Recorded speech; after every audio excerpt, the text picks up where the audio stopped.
I teach a course on the second year of this option pathway, and in this we look at war from a number of different disciplinary perspectives. So we think historically about war.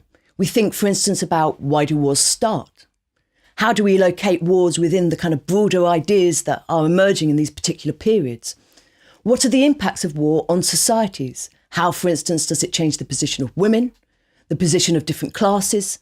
And how does it change the function of government? For instance, do total wars renegotiate the relationship between the government and the individuals in society? It looks at conflict through the eyes of history, but also the eyes of philosophy as well, which I think is really important, and also the nature of violence and why people are violent.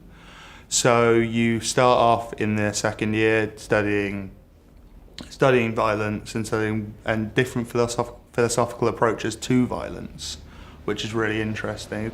Something I didn't really know that people had written about before, so that was good.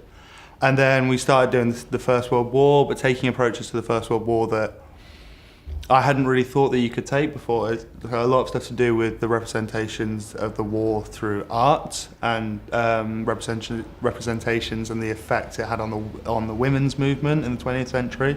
It's really interesting. And then in the third year it was mostly about the history of genocide and especially the Holocaust. The third year course, which is on Holocaust and genocide, sits at the end of a degree that has already kind of explored ideas about violence, about war. A lot of times our students feel that not only it is a heavy topic, but it's also the topic that has already been covered in so many ways. Holocaust is everywhere in our lives, in our modern popular culture is full of that. And we take that into account, and that's part of the kind of issues that we explore. Why are we so much preoccupied with genocide today?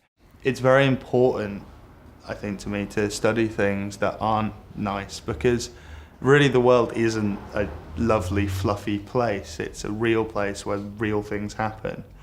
And